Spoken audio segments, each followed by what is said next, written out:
I remember one time in particular that I was scrubbed into an emergency room case that was being performed by one of my surgical mentors. It was about 2 or 3 a.m., and we were called urgently to the operating room to assist with an emergent surgery for a perforated gastric ulcer. This is an extremely painful condition where someone has an open wound or ulcer in their stomach that ends up creating a hole in the stomach itself. And this can be caused by taking chronic NSAIDs like ibuprofen or any sort of aspirin, or even sometimes taking too much of those over-the-counter antacids. The body will start eating away at its own stomach lining until it creates a full-blown hole. And when that happens, bacteria from the stomach contents can leak out into the abdominal cavity and cause a generalized peritonitis, which is a pretty dire situation. So these patients are extremely sick, and oftentimes they have very high mortality if they are not taken care of right away. So we get to the OR, and the patient is already intubated and on the ventilator. We quickly get to work getting the patient prepped and draped, and the incision is made, and immediately, what we see is a horrifying sight.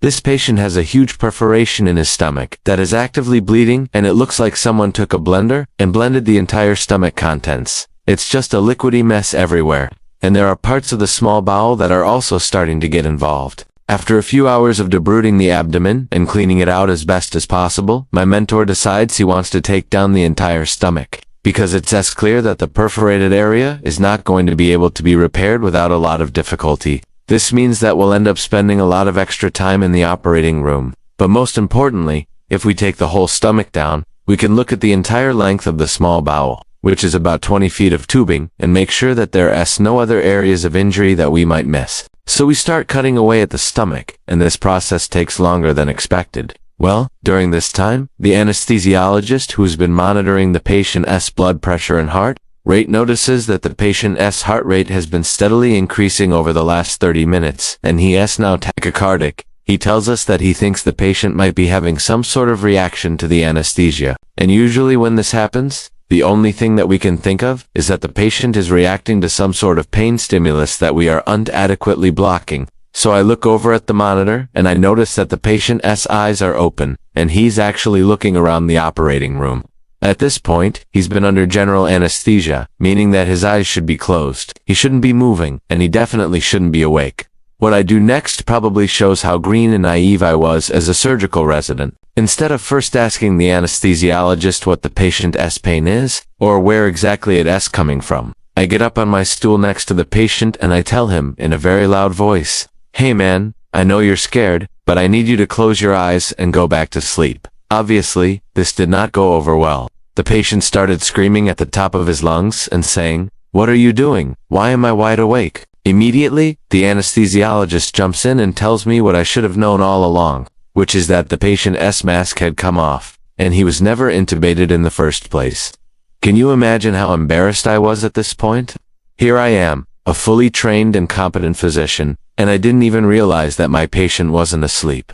As soon as the anesthesiology team realizes what happened, they quickly correct it, and the patient goes to sleep without any further incident. But after we finish the surgery about 6 hours later, I can't help but wonder why I never noticed the patient moving around. As I reflect on it, I realize that the reason why I was so oblivious was because of the sheer number of people and the constant chatter in the operating room. You've probably seen TV shows where there's a bunch of activity going on in the OR, and the surgeon is calmly talking to the patient the whole time. But in reality, things are rarely this calm, especially in busy places like a level 1 trauma center. When you're in an environment like this, there are usually several different types of staff members who are all talking at once.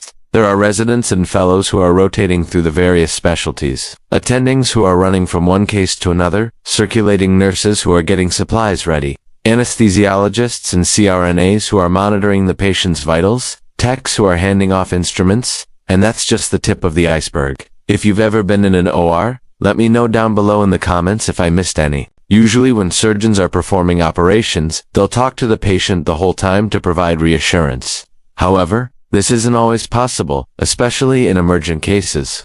Emergent surgeries are operations that need to be done urgently due to a life-threatening or time-sensitive situation. These situations could involve traumatic injuries, ruptured blood vessels, internal bleeding, organ failure, and many others. In these scenarios, the severity of the patient's condition necessitates immediate surgical intervention. So instead of talking to the patient, the surgeon might be barking orders to the nurses and the rest of the team. get the blood products warmed up stat, or prep the abdomen for a midline incision. In addition to the usual chatter, you also have monitors constantly beeping and alarms going off. For example, you have the heart rate monitor that's going off every 60 seconds. Then you have the ventilator, which will beep when the patient needs to be suctioned, or if there's a problem with the airway. Sometimes you'll even hear pages over the intercom system. And finally, there's music. Believe it or not, some people will have music playing in the OR. Personally, I do really enjoy listening to music while I am operating because I feel like I won't be able to concentrate, and I do not want to miss anything. So I usually tell whoever's playing music to turn it off, but not before I put my headphones back in my pocket. When you combine all of these elements together, you get a cacophony of sound and distraction that makes it really hard to focus. So it's not uncommon for surgeons to wear their headphones and listen to music while they're reoperating. This way they can zone out all of the other distractions and just focus on the task at hand. I personally like to listen to either classical music or lo-fi beats while I'm in the OR. Another unique part of the culture in the operating room is that the clock seems to stand still. You know how sometimes you're hanging out with friends and you say, "Oh, I'll just be there for a quick drink. Just buy me a beer," and then you end up staying for 3 or 4 hours. Well, something similar can happen in the operating room. You might think you're re-popping in for a quick 15-minute case, and suddenly, you re-scrubbing out 90 minutes later. Time seems to fly by when you're in the operating room. It's not unusual for surgeons to lose track of time because they so focused on the operation at hand. You might look up at the clock and realize you have uneaten since the day before, or that it's 3 a.m. and you still have another case to go. And finally, when you're working in the operating room, especially in a fast-paced environment like a trauma service, there is no such thing as a break. You might be in the middle of your 12-hour shift and feel like taking a quick breather, but there's always something that comes up and interrupts you. A page from the ICU, a call from the ER, or an attending who needs to grab a quick word with you. Even if you manage to find a spare moment, you might feel guilty taking a break when there's work to be done. It's not uncommon for surgeons and other OR personnel to take a quick bite to eat while they're standing up in the middle of the room or even at the nurse's station. I've definitely been guilty of this myself. If you liked this video, check out this other video I did about crazy things that happen in the operating room. Much love, and I'll see you guys there.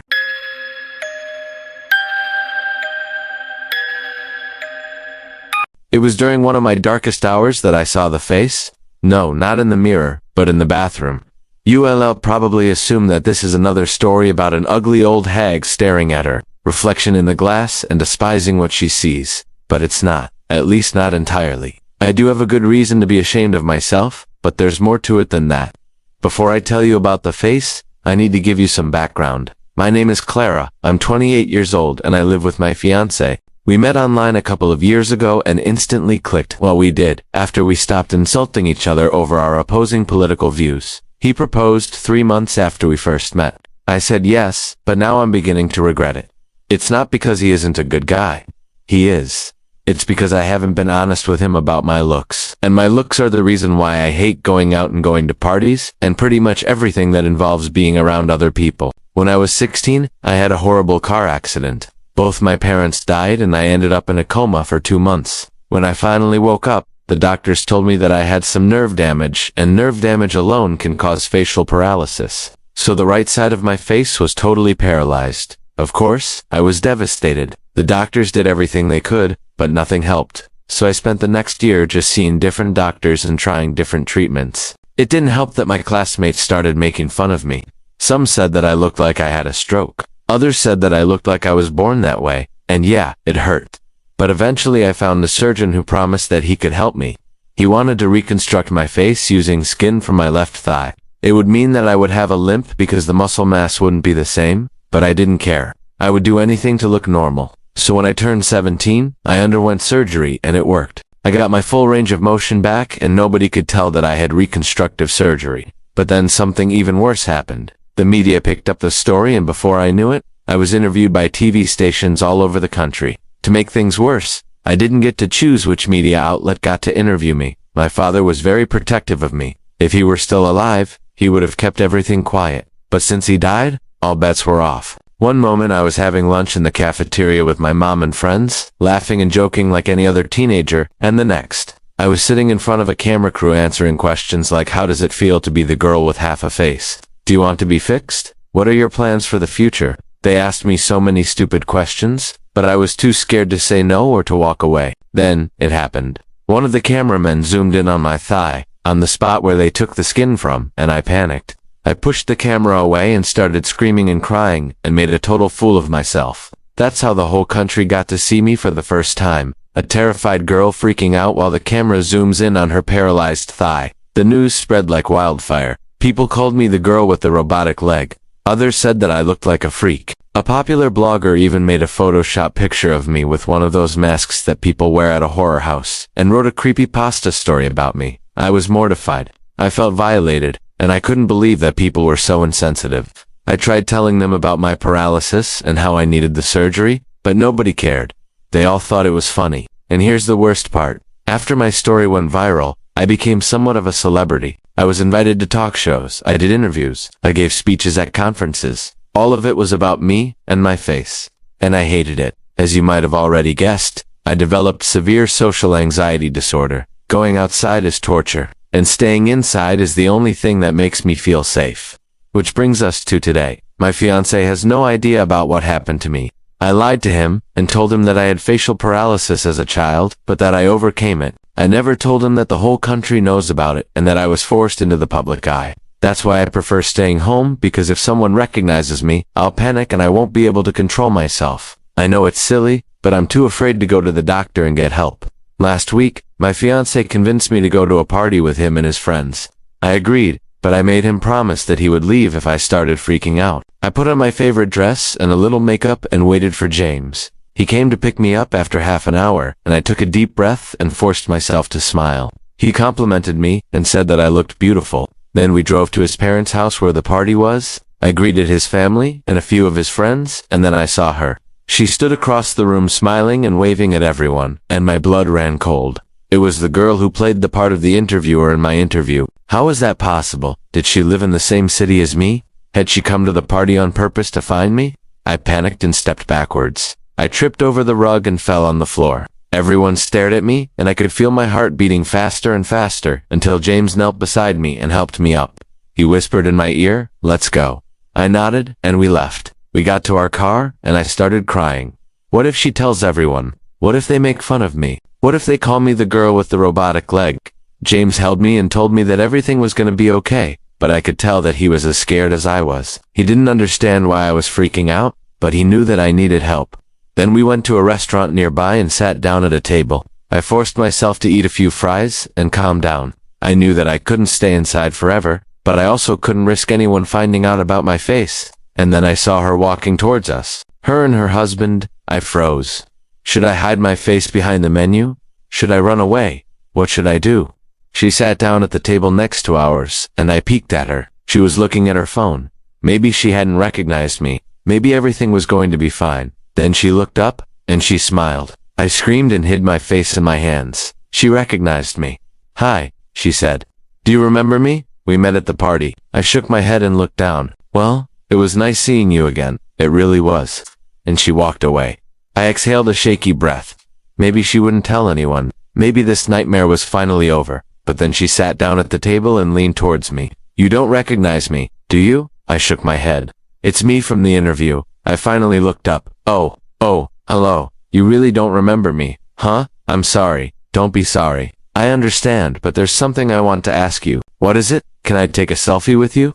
I promise I won't upload it anywhere. Oh, sure. After the picture was taken, she stood up and said, "It was really nice meeting you again, Clara." I lied and said that it was nice meeting her too. But the truth is that I was terrified. The next day I woke up and checked my phone. It had notifications from unknown numbers. I didn't open any of the messages. Then I went to the bathroom and stared at my reflection in the mirror. And that's when I saw it. The face that stared back at me wasn't mine. It was the face of the girl who interviewed me.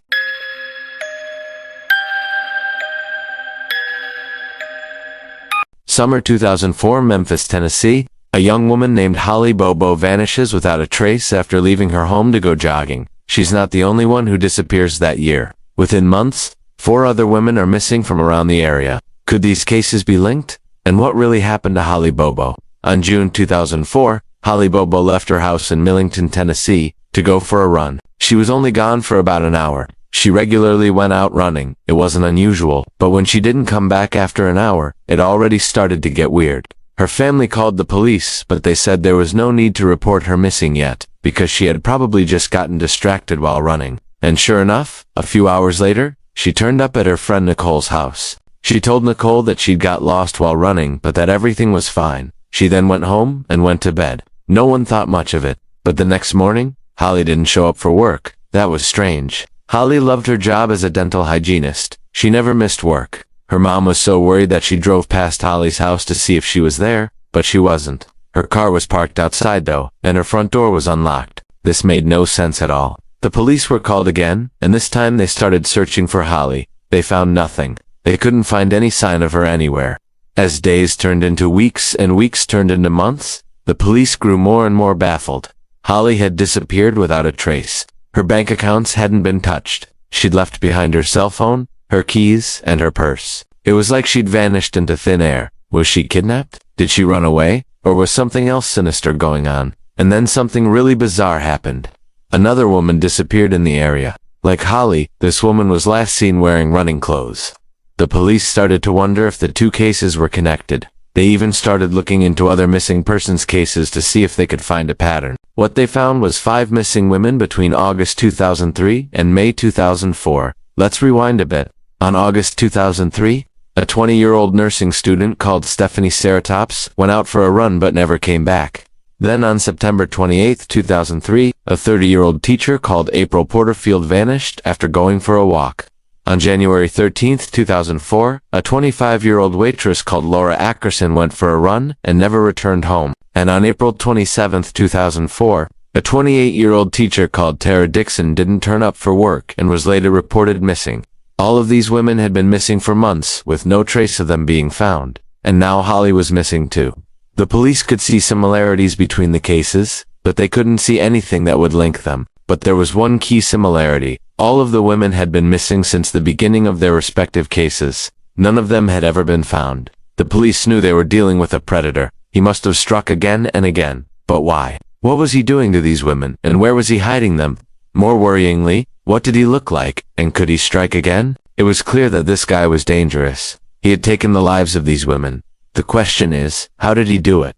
Well, maybe the answer lay in what he didn't do. In each case, the women's cars were still parked in their driveways. Their wallets and phones were still there. Their houses were locked. These women weren't murdered in their own homes. They were taken from their homes. But why? The police began analyzing every single lead, but none of them panned out. And then, almost a year after Holly went missing, a hunter came across some human remains in the woods near to where Holly lived. He immediately contacted the police. They came and took the bones away for testing. Soon after, the police announced that the bones belonged to Holly Bobo, but they still didn't know what had happened to her or who had done it. Months went by and the investigation went cold. Then in July 2005, DNA evidence finally came back, linking one man to all of the crimes. His name was Cornelius Clark. He was a drifter who traveled all over the United States. When he was arrested, he gave the police a false name, but they soon found out who he really was. He was questioned about the disappearances, but he denied any wrongdoing. He claimed he'd just been hitchhiking in the area and had nothing to do with the crimes. The police didn't believe him, but they needed evidence. Unfortunately for Clark, one of the missing women had been wearing a ring with his fingerprints on it. He'd been caught red-handed. It seems he used the same modus operandi every time. He would stalk his victims before abducting them. Then he kept them captive in a secret location before disposing of them later. But where was this place? Where did he keep the women? And how did he kill them? The police searched everywhere, but it wasn't easy finding this place. The breakthrough came when one of the families hired a private investigator. He found an old tire track that matched Clark's truck. He also found some rope and a length of chain. After getting a warrant, the police dug up a nearby riverbank and found the bodies of Holly Bobo, Tara Dixon, and Laura Ackerson nearby. They also found some personal belongings that had belonged to April Porterfield. Sadly, Stephanie Serapto's body has never been found. To say that Clark was shocked is an understatement. He confessed to the murders right away. He said that he lured the women into his truck by pretending to break down. He said that he took them to an abandoned house where he assaulted and strangled them. He then stored their bodies in his basement until he moved them to his secret burial ground. When asked why he committed the crimes, Clark said that he couldn't explain it. He just felt like hurting someone. He was charged with 3 counts of first-degree murder and 3 counts of kidnapping. During his trial, he pleaded not guilty, but the judge and jury saw straight through this. It only took 3 hours for them to reach a guilty verdict. Clark was sentenced to life in prison without parole. To this day, he claims that he's innocent, but the evidence against him is overwhelming. The police were able to close these cases, but the families of the victims still have many questions. For example, how did Clark manage to go on a crime spree for over a year without being caught? And what was his motive? Even though Clark is now behind bars, these questions will forever remain unanswered. Now you need to watch. What is the most evil crime you've ever heard of? Or have a look at this.